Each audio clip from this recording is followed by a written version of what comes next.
السلام علیکم ورحمۃ اللہ وبرکاتہ۔ میری بیوی گھر بیٹھے موبائل پر ہزاروں روپے کما رہی تھی۔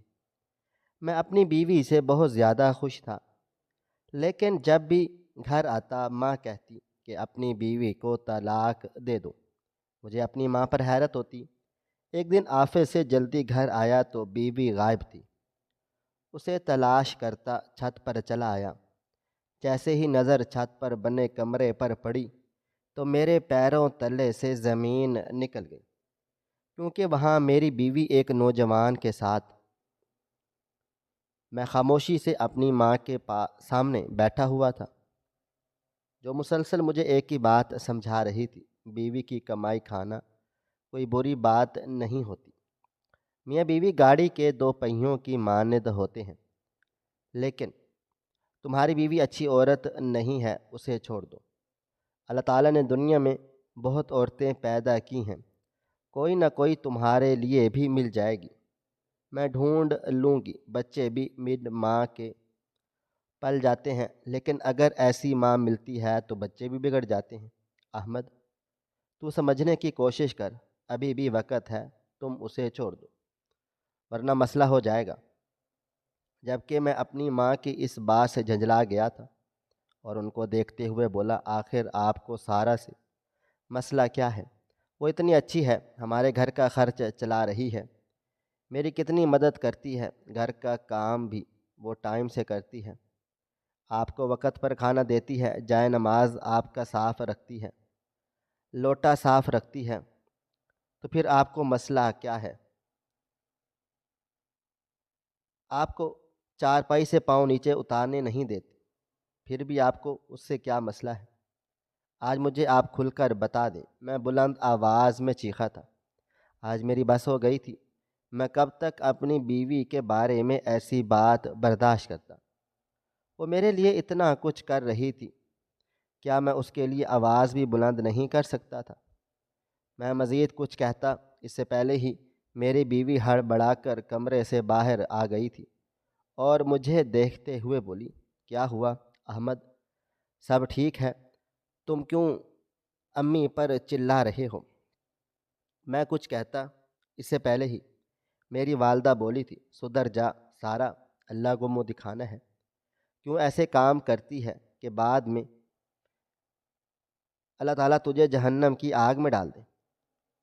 اپنے اس کل سے ڈر جب تجھے روز معاشر میں کھڑا کیا جائے گا اور تیرے پاس نیکیوں کا ایک ٹکڑا بھی نہیں ہوگا۔ اپنی ماں کی بات سن کر میں مزید چلایا تھا: خاموش ہو جائیں، آپ میری والدہ ہیں، اسی لیے میں آپ کا لحاظ کرتا ہوں۔ اگر میری بیوی کے بارے میں کوئی اور ایسی بات بولے تو میں اس کا برا حال کر دوں۔ بس مجھے اب کچھ بھی نہیں سننا۔ اگر امی یہی سب آپ کے دل و دماغ میں خناس چل رہا ہے تو آپ یہاں سے جا سکتی ہیں۔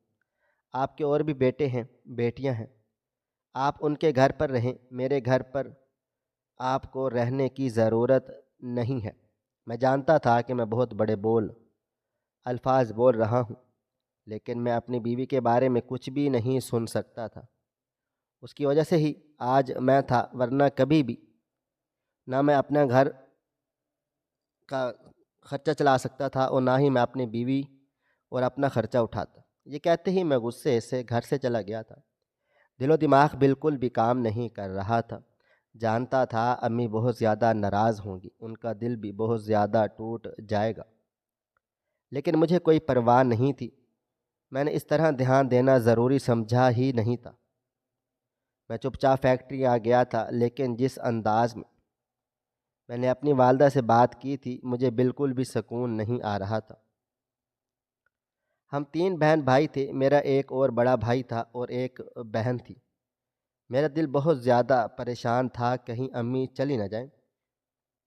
مجھے یقین تھا کہ امی کسی قیمت پر انہیں جانے نہیں دیں گی، کیونکہ امی مجھ سے بہت پیار کرتی تھی اور میں بھی ان سے بہت زیادہ لگاؤ رکھتا تھا۔ کافی دیر تک میں فیکٹری میں ہی رہا تھا، لیکن مجھے اتنی زیادہ بے چینی ہونا شروع ہو گئی تھی کہ میں چپ چاپ مالک سے چھٹی لے کر گھر کی طرف بڑھ گیا تھا۔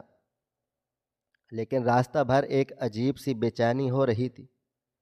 ایسا لگتا تھا جیسے آج کچھ ہونے والا ہے، کچھ ایسا جو میری آنکھوں کے سامنے آئے گا تو میں برداشت نہیں کر پاؤں گا۔ ایک مختصر مسافت طے کر کے میں گھر پہنچا تو سامنے کا منظر دیکھ کر میری جان حلق میں اٹک گئی تھی۔ میری والدہ چارپائی پر بے جان پڑی ہوئی تھی، ان کا جسم ہولے ہولے جھٹکے لے رہا تھا۔ میرا دل تو ہی لرز گیا تھا۔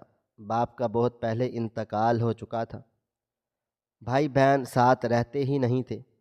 اگر میری ماں کو کچھ ہو جاتا تو میں کبھی بھی یہ تکلیف برداشت نہیں کر پاتا۔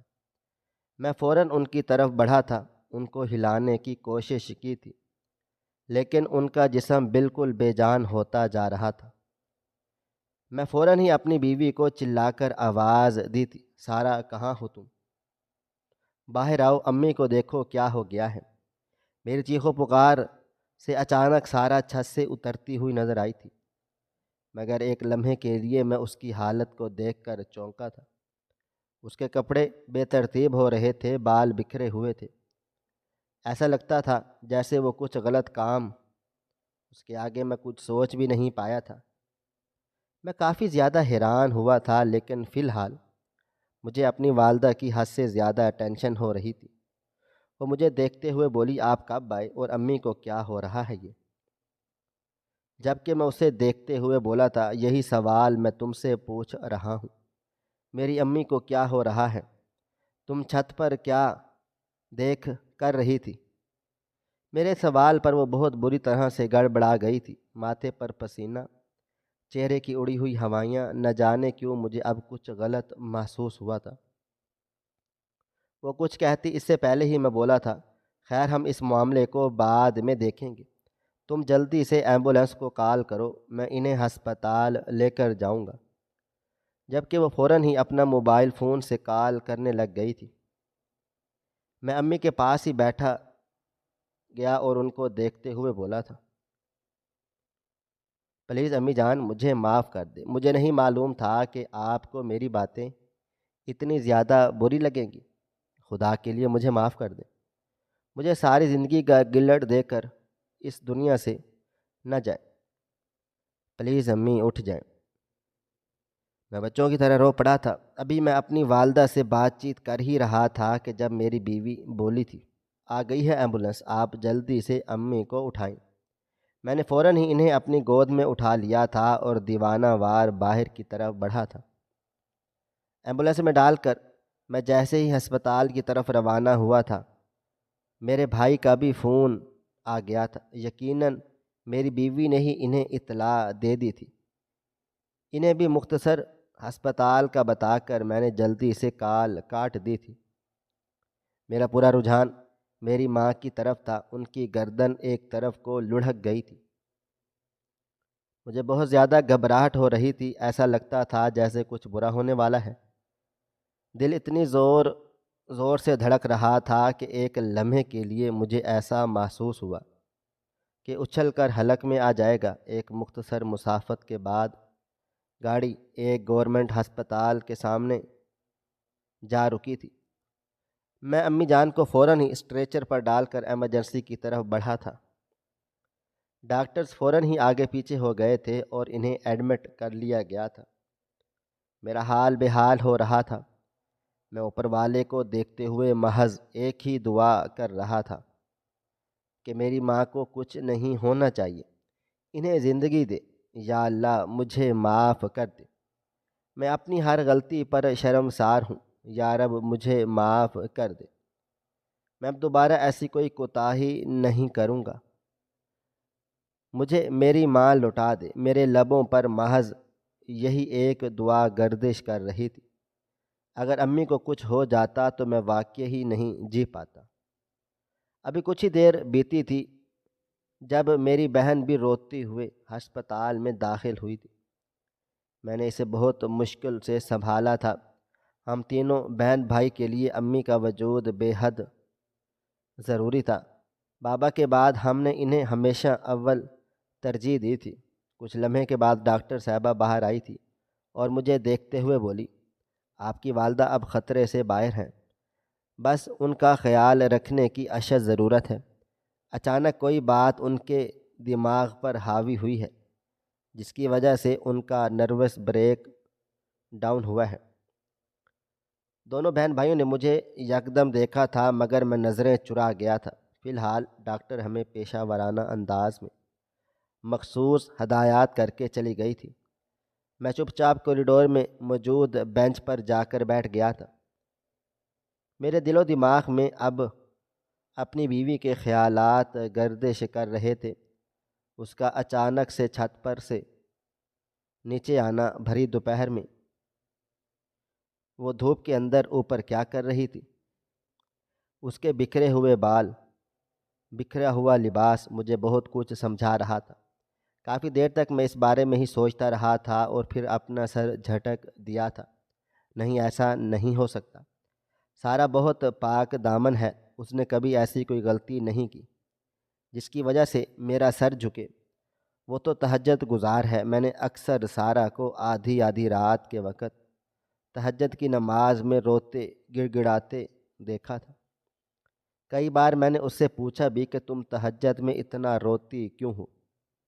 تب وہ محض یہی بولی تھی کہ مجھے اپنی روزی مانگنی ہوتی ہے، اپنے بچوں کا بہترین مستقبل مانگنا ہوتا ہے، اور اب کے آگے تو جتنا رو رو کر دعا مانگی جائے، خاص کر تہجد میں، اللہ رب العزت ان دعاؤں کو قبول کرتے ہیں۔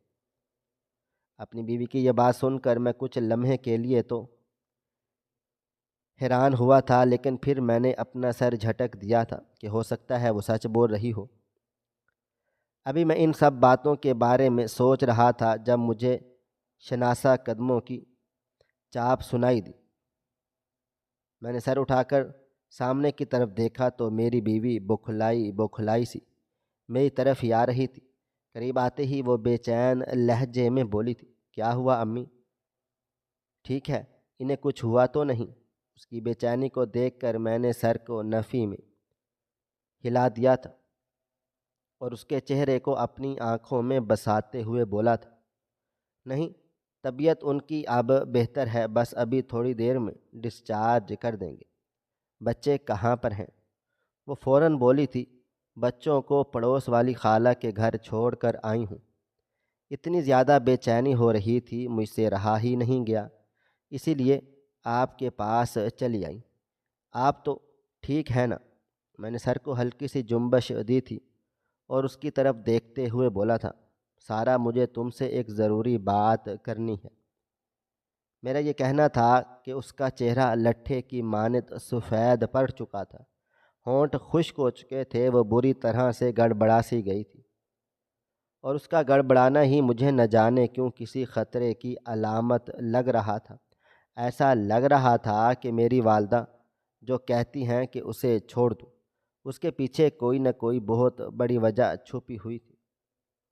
میں اس کو دیکھتے ہوئے بولا، بس ایک عجیب سی بات میرے دل میں آ رہی ہے کہ میں بھی اس بات کو مکمل کرتا اس سے پہلے ہی میری بہن ہم دونوں کے قریب آ گئی تھی۔ میری بیوی کو دھیمی آواز میں سلام کر کے وہ بے چین لہجے میں بولی تھی کہ ڈاکٹر صاحبہ تمہیں بلا رہی ہیں، آ جاؤ۔ جبکہ میں ایک نظر سارا پر ڈال کر اپنی بہن کے ہمراہ ڈاکٹر کی طرف روانہ ہوا تھا۔ کچھ دوائیاں وغیرہ ڈاکٹر صاحبہ نے لکھی تھیں اور مجھے سختی سے تاکید کی تھی کہ ان کا خیال رکھا جائے۔ ڈسچارج پیپرز تیار کروائے گئے تھے اور پھر ہم امی کو لے کر گھر کی طرف روانہ ہو گئے تھے۔ وہ نیم غنودگی کی حالت میں تھیں اور اس کے باوجود ان کے لبوں سے محض ایک بات ادا ہو رہی تھی کہ میرے احمد کو بلاؤ، اسے کہو اپنی بیوی کو چھوڑ دیں، بعد میں بہت پچھتائے گا، اس کو سمجھاؤ۔ ان کی یہ سرگوشی میرا خون نچوڑ رہی تھی۔ میری بیوی میرے پاس موجود تھی، میرا بھائی، میری بہن، سب مجھے ہی دیکھ رہے تھے، جبکہ میں بالکل چپ چاپ بیٹھا ہوا تھا۔ میری بیوی تو ایسی ہو رہی تھی جیسے اس کے جسم میں خون نام کی شے ہی نہ ہو۔ یہی بے چینی مجھے بہت کچھ سوچنے سمجھنے پر مجبور کر چکی تھی۔ بے شک میری آمدنی کم تھی، لیکن میں کسی بھی قیمت پر یہ نہیں چاہتا تھا کہ میری بیوی کو جو غلط کام کرے ایک مختصر مسافت کے بعد میرا گھر آ گیا تھا۔ بھائی نے راستے میں مجھے پیشکش کی تھی کہ میں امی کو اپنے ساتھ لے کر چلا جاتا ہوں، کچھ دن ان کی خدمت کر لوں گا، پھر تم اپنے پاس لے آنا۔ مگر امی کی سرگوشیاں، ان کا انداز ہی یہ بتانے کے لیے کافی تھا کہ وہ میرے علاوہ کہیں رہنا ہی نہیں چاہتی، اور پھر حال میں بھی انہیں کسی کے حوالے نہیں کر سکتا تھا۔ مجھے کسی کی بھی ذات پر بھروسہ نہ تھا۔ میری بہن نے بھی کہا، مگر میں راضی نہ ہوا تھا۔ امی کو بہت احتیاط سے ہم دونوں بھائیوں نے کمرے میں لٹا دیا تھا۔ ان کے پاس ہی میری بہن ٹھہر گئی تھی، اور یہ بات میری بیوی کو کافی ناگوار گزری تھی، جو میری آنکھوں سے مخفی نہ رہی تھی۔ تقریباً رات 10 بجے کے قریب میں تمام جھمیلوں سے فارغ ہوا تھا۔ کمرے میں داخل ہوا تو میری بیوی موبائل فون استعمال کر رہی تھی۔ مجھے دیکھ کر اس نے موبائل فون بند کر دیا تھا۔ میں نے ایک نگاہ اپنے بچوں پر ڈالی تھی، جو دونوں ہی گہری نیند سو رہے تھے۔ میں قدم با قدم چلتا ہوا اپنی بیوی کے پاس آ گیا تھا، اور اس کے پہلو میں ہی نیم دراز ہو گیا تھا۔ میں بالکل خاموش تھا، میری زبان کچھ کہنے کے قابل ہی نہیں رہی تھی۔ امی کی طبیعت کا میں ہی خود ذمہ دار تھا، اور اب اپنی بیوی کے کچھ کرتوت بھی میری آنکھوں کے سامنے آ گئے تھے۔ یہی وجہ تھی کہ میں بالکل چپ چاپ سادھ چکا تھا۔ میں کچھ کہتا اس سے پہلے ہی میری بیوی میرا ہاتھ تھام گئی تھی، اور مجھے دیکھتے ہوئے سوالیہ بولی تھی، آپ نے ہسپتال میں کہا تھا کہ آپ کوئی سوال پوچھیں گے، کوئی بات کرنا چاہتے ہیں، بولیں کیا بات ہے؟ لیکن میں نے بہت آہستگی سے اپنا ہاتھ چھڑوایا تھا، اور کروٹ موڑتے ہوئے بولا تھا، لائٹس بند کر دو، مجھے نیند آ رہی ہے۔ ہاں، بات پوچھنی ہے، مگر فی الحال میں تھک چکا ہوں، کل ہم اس ٹاپک پر تفصیل سے بات کریں گے۔ یہ بول کر میں نے آنکھیں موند لی تھیں۔ کہنے کو میرے دل و دماغ میں ابھی بھی بہت زیادہ سوالات تھے، مگر فی الحال میں خود کو مزید تکلیف میں مبتلا نہیں کرنا چاہتا تھا۔ میں کسی بھی قیمت پر اپنی بیوی کے منہ سے یہ نہیں سننا چاہتا تھا کہ وہ کسی غلط فعل میں ملوث ہیں۔ میں نے سارہ سے محبت کی شادی کی تھی، وہ میری تایا ذات تھی۔ ہم دونوں کے درمیان کم عمری سے ہی محبت کا رشتہ جنم لے چکا تھا۔ کئی بار میری والدہ نے مجھے سمجھایا تھا، سارہ تھوڑے اونچے خیالات کی مالک ہے، تم اس کے اخراجات افورڈ نہیں کر سکتے۔ میں تمہارے لیے اپنی بہن کی بیٹی دیکھ لیتی ہوں، مگر میں ہمیشہ انہیں منع کر دیتا تھا، نہیں، میری زندگی میں اگر کوئی آئے گی تو وہ صرف سارہ ہے، اس کے علاوہ میں کسی کو بھی اپنی زندگی میں شامل نہیں کروں گا۔ میری بہن، میرا بھائی، سب نے ہی مجھے سمجھایا تھا کہ تائی بہت تیز عورت ہے، اس نے اپنی بیٹیوں کی تربیت بھی اپنی ہی طرح کی ہے، مگر میں ہمیشہ سب کو خاموش کروا دیتا تھا کہ میری سارہ ایسی بالکل بھی نہیں ہے، اور پھر ایسا ہی ہوا تھا۔ شادی کے بعد سارہ نے میرا پورا گھر سنبھال لیا تھا، اس نے کسی کو بھی شکایت کا موقع نہیں دیا تھا۔ میرے بھائی کی جب شادی ہوئی تب بھی وہ ایک پاؤں پر کھڑی ہوئی تھی، اور بہن کی شادی کے وقت بھی اس نے وہی فرائض سر انجام دیے تھے جو ایک بہو کو دینے چاہیے تھے۔ میری بیوی لاکھوں میں ایک تھی۔ میری اماں کے بھی تمام خدشات دور ہو گئے تھے، لیکن پریشانی تب ہوئی جب میری بیوی پیٹ سے ہوئی۔ میرا دل بہت زیادہ پریشان رہنے لگا تھا، کیونکہ میری آمدنی اتنی نہیں تھی۔ ہم جوائنٹ فیملی میں رہتے تھے تو اخراجات میں پریشانی نہیں ہوتی تھی، لیکن جب بچہ ہو جاتا تب ذمہ داریاں بھی بٹ جانی تھی۔ میں نے یہ بات اپنی ماں سے کہی تھی تو انہوں نے ایک روز بہت ہی طنزیہ انداز اپناتے ہوئے کہا تھا، میاں، بیوی گاڑی کے دو پہیے ہوتے ہیں، اگر بیوی اپنے مرد کا ساتھ دے تو اس میں کوئی بری بات نہیں ہے۔ آج کل کے زمانے میں تو بچہ بھی کمائے تب کہیں جا کر گھر چلتے ہیں، یہاں تو میری بہویں کچھ کرتی ہی نہیں ہیں۔ انہوں نے دونوں کو ہی اپنے تانے کی زد میں لیا تھا، جبکہ میں نے انہیں خاموش کروا چکا تھا کہ فضول گوئی نہ کریں، مگر شاید یہ بات میری بیوی کے دل و دماغ پر لگ گئی تھی۔ رات کے وقت میں جب کمرے میں آیا تو اس نے مجھ سے موبائل فون کی ڈیمانڈ کی تھی۔ ابھی میرے پاس کھانے کو پیسے نہیں تھے، میں اسے موبائل فون کہاں سے لے کر دے دیتا۔ میں نے اسے جھڑک دیا تھا کہ فضول تماشے میرے ساتھ نہ لگاؤ، ابھی تم حاملہ ہو، آگے جا کے ڈلیوری ہونی ہے، پھر بچے کے اخراجات، اور اب تم موبائل فون مجھ سے مانگ رہی ہو، آخر چاہتی کیا ہو؟ جبکہ میری بیوی فوراً سے بولی تھی، میں صرف اور صرف آپ کا سہارا بننا چاہتی ہوں، اس کے لیے مجھے اسمارٹ فون چاہیے ہوگا۔ اس کی بات سن کر میں حیران ہوا تھا، لیکن میں نے اسے خوب ڈانٹا تھا کہ فضول کی ضد نہیں لگاؤ۔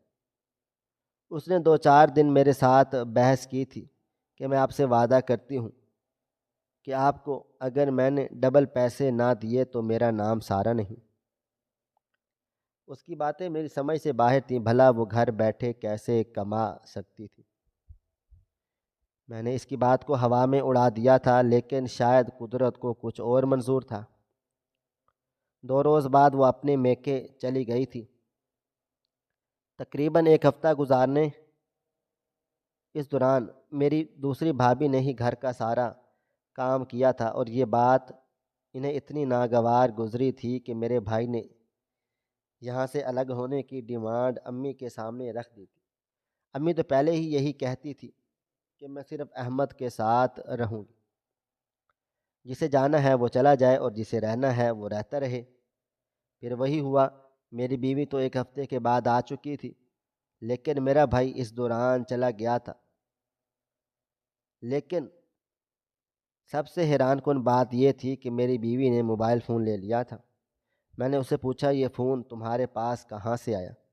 تو اس نے بہانہ کر دیا کہ مجھے امی نے دلایا ہے، فی الحال میں نے ان سے ادھار پیسوں پر لیا ہے، جب میں کمانا شروع کروں گی تب انہیں واپس لوٹا دوں گی۔ اس روز میں اپنی بیوی سے خوب لڑا تھا، اسے خوب لان تان کیا تھا کہ تم نے یہ حرکت کیوں کی؟ تمہاری امی میرے بارے میں کیا کیا سوچتی ہوں گی کہ میں ان کی بیٹی کی ایک چھوٹی سی خواہش کو پوری نہیں کر سکتا؟ جبکہ وہ بولی تھی، ارے آپ کو پریشان ہونے کی ضرورت نہیں ہے، امی کو ہمارے حالات کا اندازہ ہے، آپ ایسی باتیں کیوں سوچ رہے ہیں؟ لیکن میرا غصہ کسی طور پر کم ہونے کا نام ہی نہیں لے رہا تھا۔ وقت گزرا تھا اور مہینے کا آخر آ چکا تھا، اور جب اس نے میری ہتھیلی پر کئی ہزار کے نوٹ رکھے تو میرے قدموں تلے سے زمین نکل گئی تھی۔ میں پھٹی پھٹی نگاہوں سے اپنی بیوی کو دیکھ رہا تھا کہ وہ کیا کر رہی ہے۔ وہ مجھے دیکھتے ہوئے بولی کہ جاؤ اور باقی کے کام نمٹا دو، یہ 25,000 میں نے امی کو لٹانے کے لیے رکھے ہیں۔ میں فوراً سے بولا، مجھے سچ سچ بتاؤ، یہ پیسے تمہارے پاس کہاں سے آئے؟ تم کیا کر رہی ہو؟ وہ مجھے دیکھتے ہوئے بولی تھی، بس جس سے سب آن لائن کام کرتے ہیں۔ میں اس روز بہت زیادہ حیران ہوا تھا۔ میں نے فوراً اپنی والدہ کو جا کر بتایا تو انہوں نے بھی حیرانگی ظاہر کی تھی۔ اس دن میری والدہ نے میری بیوی کو بہت ساری دعائیں دی تھی، لیکن 2 دن کے بعد جو بات انہوں نے مجھے کہی تھی وہ سن کر میں دنگ رہ گیا تھا۔ وہ مجھے دیکھتے ہوئے بولی، احمد، تیری سارا ہاتھ سے نکل گئی ہے، اسے چھوڑ دے، یہ ہمیں کہیں کار نہیں رکھے گی، پورے معاشرے میں بدنام کروا دے گی، میں تیرے لیے کوئی اور لڑکی تلاش کر لوں گی، یہ بگڑ گئی ہے، یہ میری بات نہیں سن رہی۔ میں نے اس کو قرآن و حدیث ہر ایک شے کا حوالہ دے دیا ہے، مگر اس پر صرف اور صرف پیسے کمانے کا بھوت سوار ہو گیا ہے، جو بہت ہی زیادہ خطرناک ہے۔ یہ ہم سب کو مٹی میں ملائے گی۔ احمد، یہ تیری آخرت خراب کر رہی ہے۔ ان کی بات سن کر میں نے اپنی بیوی سے جب سوالات کیے تو اس نے لا علمی کا اظہار کیا تھا۔ اس کا کہنا تھا کہ امی کو غلط فہمی ہوئی ہے ان کو لگتا ہے کہ اگر میں موبائل فون پر کام کر رہی ہوں تو اس کے پیچھے میں غلط فعل انجام دے رہی ہوں، لیکن میں ایسا کیوں دوں گی؟ میں تو آپ کی بیوی ہوں۔ وہ اتنے آرام دہ انداز میں بولی تھی کہ مجھے بھی اب ٹینشن نہیں ہو رہی تھی۔ میں نے یہی سوچا کہ اس عورت کی وجہ سے مجھے ہزار ہزار کے کئی نوٹ ملے، اس کی وجہ سے میری کتنی پریشانیاں حل ہو گئیں۔ اگر وہ میری مدد کر رہی ہے تو اس میں کیا قباحت ہے؟ امی جان بوڑھی ہو چکی ہیں۔ یہ سوچ کر میں نے ان کی بات کو نظر انداز کر دیا تھا۔ میں صبح 8 بجے اپنی فیکٹری چلا جاتا تھا۔ میری واپسی رات 10 بجے کے قریب ہوتی تھی۔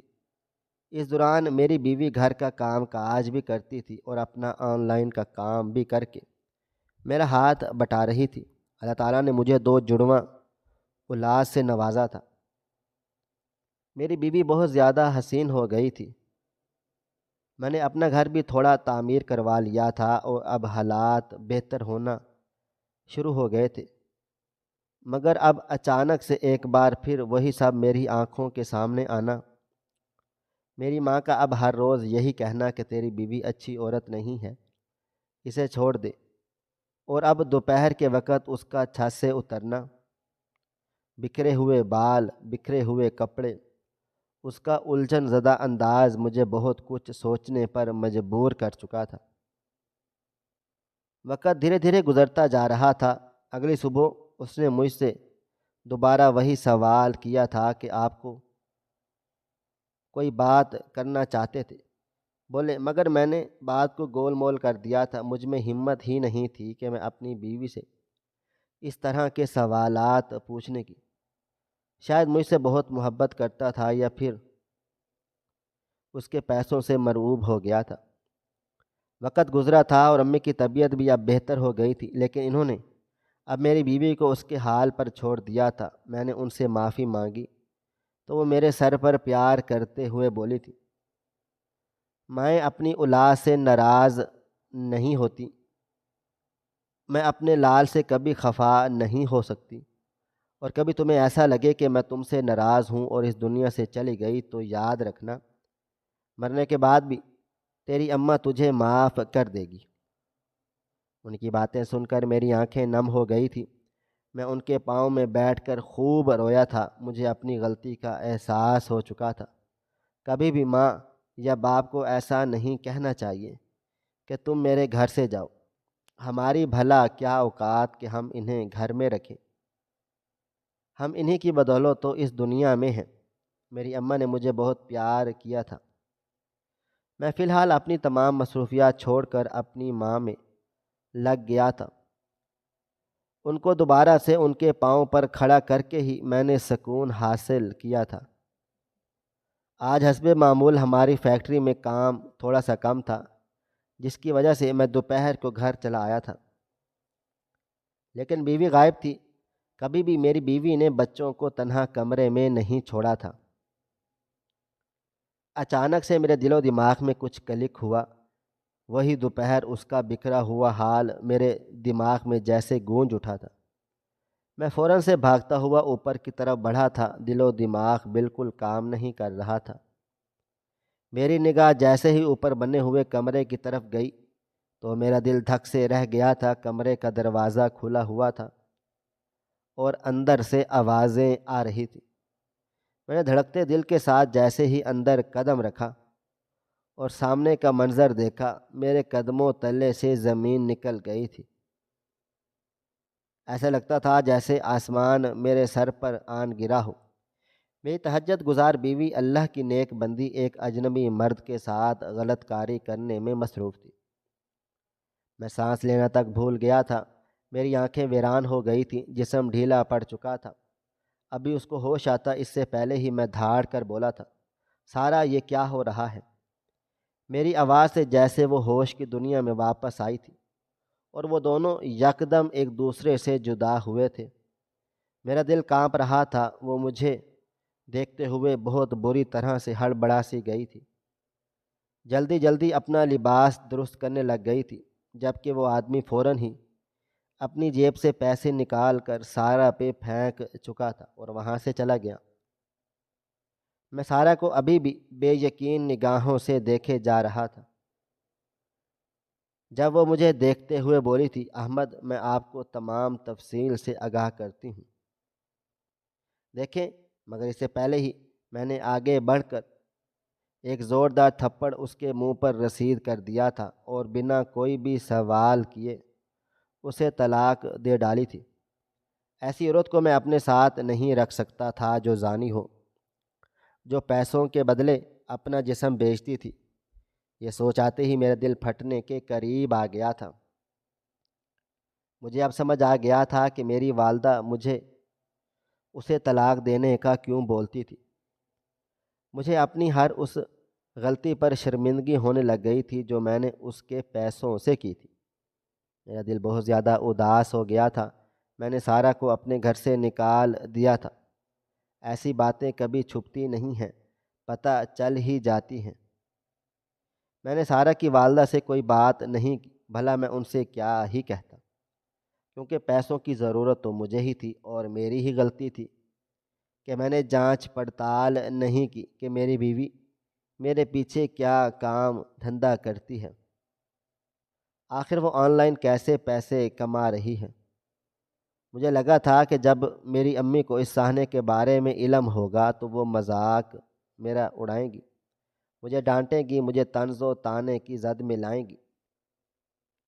مگر ایسا نہیں ہوا تھا۔ انہوں نے مجھے اپنے سینے سے لگایا تھا، کیونکہ وہ جانتی تھی کہ میں سارہ سے بہت زیادہ محبت کرتا تھا۔